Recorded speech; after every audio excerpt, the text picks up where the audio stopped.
As the daylight wanes towards winter, humans draw upon this looming season of night with a celebration of the dead. I call upon willful souls to consider how we arrived at our modern observation of the season today. Yes, let's spawn to death. As it stands in the west, we align the last few days of October and first few days of November to rituals much older than the Gregorian calendar. Today, All Hallows Eve, or Halloween, was yesterday's commencement of a 3-day-long Celtic Samhain. Today's All Saints' Day, or All Hallows, was an invention to convert pagans to Catholicism, which overshadows Dia de los Muertos, a Mexican holiday. Humans of all ages emulate and release the supernatural or shadowy, less obvious aspects of themselves, decorating their bodies, homes, and minds in a spooky theme. It is usually encouraged to engage in revelry and merriment, perhaps even lust or gluttony, fully unleashing our primal animal instincts, albeit for one night. Why do we receive thrill mimicking imagery of the deceased? Could it be that we are physically closer in proximity to those that have left? Break. Why do we receive thrill via mimicking imagery of the deceased? Could it be that we are physically closer in proximity to those that have left this earthly plane? This raw, animalistic expression of our suppressed side is one of the most magnetic events of the year.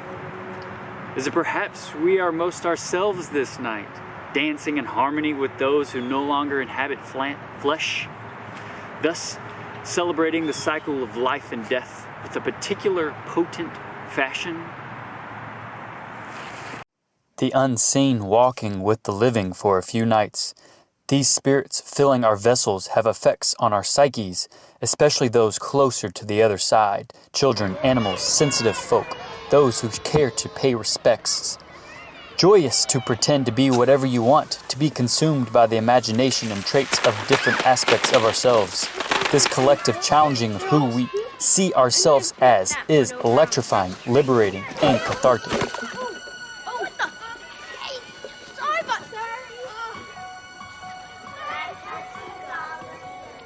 Monsters, ghouls, vampires, mystical creatures, fairy tales, believing in the unseen is taken to the next level during these days. Folks go to great lengths to decorate themselves and their spaces, attend events that directly give these beings life and form. Embodiment of these characters in our story highlight aspects of ourselves that coincidentally remain in the shadows for the better part of the year. Do you choose to allow the drab and macabre to come through, or the fluffy, soft, and sensual? Perhaps the grotesque, or the decrepit? I myself am strange and unusual. Halloween, as we know it, became popularized to curb hooligans' destructive behavior in the mid-20th century. Up until that point, teenagers were known to pull pranks on Mischief Night, which found its origins from immigrants of Ireland and England. Pranks such as egging or TPing were common, but teenagers got carried away with their pranks, lighting fires, breaking into places, and there had even been fatalities. Towns organized to evolve trick-or-treating and the utilization of costumes to ward off trickster, earth-lurking spirits from those older observations of cabbage nights and Samhain. The candy companies stepped in to fill the role of prior practice of leaving sweets out for the town's children, so they wouldn't pull pranks. Mischief managed.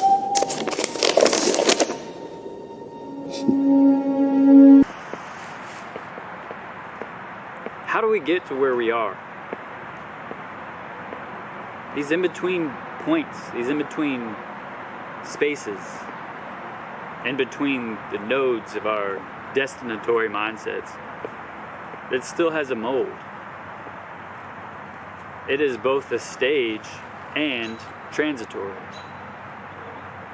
ode to these places of in-between, these phases of liminality, these markers of existence through time that we overlook. However, that which we overlook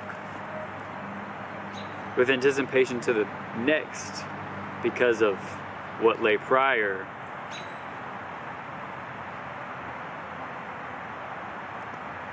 relegates a great disservice to our experience of evolution, of becoming more of ourselves.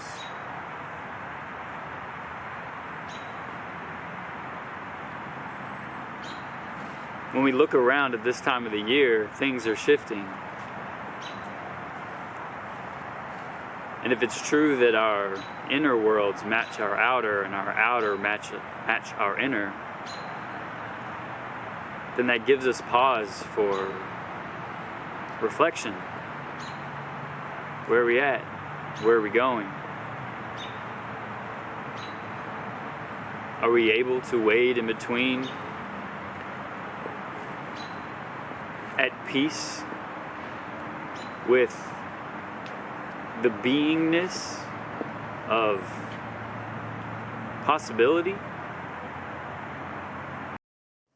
Samhain is an ancient Celtic pagan celebration to mark the end of summer, thus the harvest.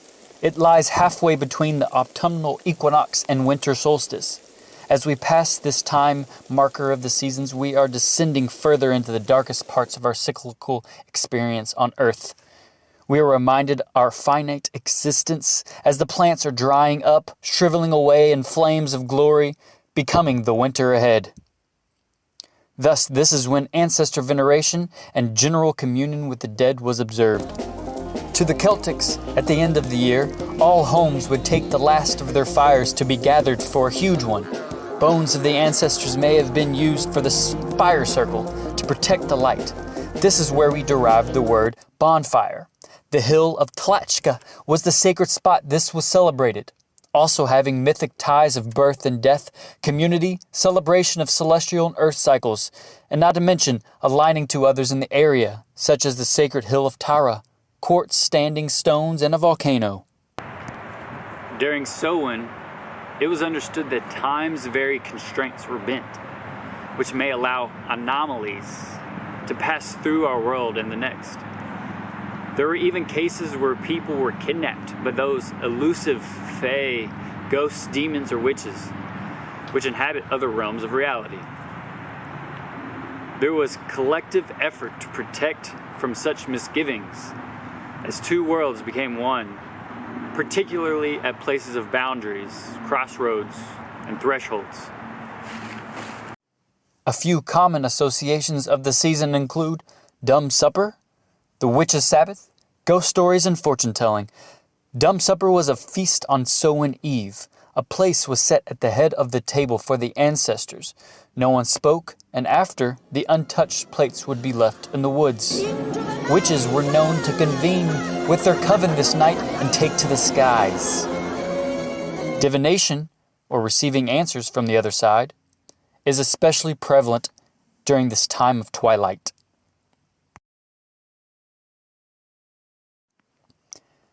Other celebrations of ancestors, like those of the Aztecas, Miccailhuitl, or Festival of the Deceased, which were actually two 20-day seasons which translated to Party of the Dead, and Miccailhuitl, or Great Feast of the Deceased. During this time, flowers of all species were collected to decorate temples and pyramids. There was great care for preparing food like tortillas, carne de guajolote, and even dog. This feast was to celebrate harvest and other sources of life, aka ancestors. Along with great food eating and colorful sights were dances, parades, sacrificial offerings. It is worth noting that the ancient people of modern Mexico, may it be the Anahuac or Maya or Olmec, built their cities, homes, and cosmovision around the ancestors. They understood the intimate nature of reality. Break. It is worth noting that the ancient people of Mexico, may it be the Anahuac, the Maya, or the Olmec, built their cities, homes, and cosmovision around their ancestors. They understood the intimate nature of reality differently, not leaving out the fact that for their very existence, people before them had to live, thrive, hurt, and die. Ancestors were the anchor to their way of life. Their metaphysical concept of teotl suggests that all phenomena within existence is of one energy, constantly in motion, oscillating between form. From this viewpoint, there was no hierarchy, no separation. There is only a constant process of nature's unfolding. Thus, life and death were interdependent aspects of the same process. Life without death is impossible, just as death without life. In certain depictions, like Stela 40 of Piedras Negras, it is clear that there is no separation between the world of the living and the influence on it by the dead. The ancestor above was not represented as sealed and separate from the place of the living, but rather vitally linked through a kind of umbilical cord. The abode of ancestors could be entered through ritual performance and physical re-entry of the burial vaults. When I was on a pilgrimage throughout Mexico last year, I was struck by the intimacy the ancient peoples had with their ancestors, inseparable from their cosmovision. The Maya eventually would bury their fallen in their homes. Traversing the bridge between planes of time and our vehicle of thought, this void we find ourselves brings prolific consideration and perhaps purification. Could it be we are surfing an Einstein-Rosen bridge or wormhole, connecting seemingly distant destinations separated by time and space? At powerful markers of space, such as mounds, crossroads, caves, temples, cairns, dolmens, churches, etc., aid our meditation or our travel inward on zero point or in-between phenomena. An example is that there exist Mesolithic stones which are known as sleeping stones. By sleeping at the sites of these stones, you can access extreme lucid dream states or deep into your subconscious. Thus, information arises that could assist you in some type of personal development, even be prophetic or involve precognitive details. Suspension of reason, release constraint over possibility. We oscillate between this surrender and focus, participating in the divine dance of the feminine with the masculine. We've reached the Holy Grail. Our light body's efflorescence navigate through degrees of liminality, aligning concentric circles like a key, unlocking further dimensions for our exploration. Eagle shaman priest warriors of ancient Mayan civilization are known to have navigated between sacred sites such as pyramids, non-local to themselves. By way of these Eisenstein-Rosen bridges, these people fly during induced altered states of consciousness, or zero-point state, into a portal, unto this realm of in-between. Empires rise and fall. Ways of life and traditions shift, pendulate, evolve. Death is a change in form. What modern observations have derived from ancient in Mexico?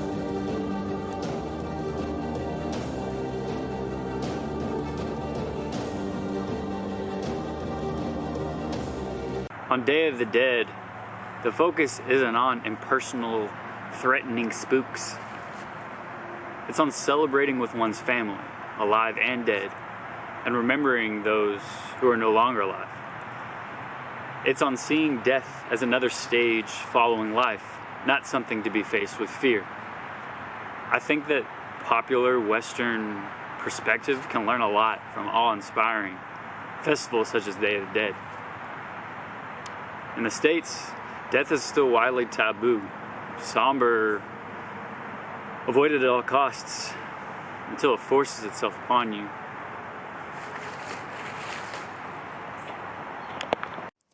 Dia de los Muertos, November 1st and 2nd, was popularized by the Disney film Coco, who in real life, the inspiration of the Abuela character, died this month. Is universally celebrated in Mexican communities. The belief is that for 2 to 3 days, the deceased can visit with the living, joining in activities of singing, feasting, storytelling. First, los angelitos, little angels. Children who have passed bring their presents. Then the adults come. The air is electric with a sense of union, connected to our common roots, sharing toasts to good health, happiness, and peace, setting aside woes of day-to-day life. Altars, called ofrendas, laden with spectacular soul through pictures of loved ones, flowers, candles, food, candy, alcohol, even Coca-Cola, animate homes with the memories and energy of those who have died. Each of these aspects are symbolic representation of the diversity that is the human experience. For many Mexicanos, these days are peak expression of the circle of life. Many places have grand processions throughout towns leading to rumbeando and graveyards toda la noche. Strums of strings, drums, and rolling R's harmonize the environment, evoking hysteria and sorrow alike, highlighting a decadent spectrum of revelry.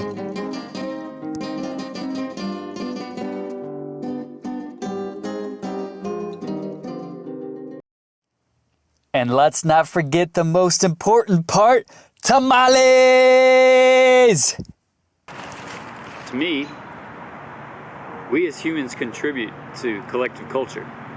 We decide what is utilized and what is not. Perhaps we can utilize more of a spectrum of experience when approaching difficult events and concepts such as death. What does this bring up for you?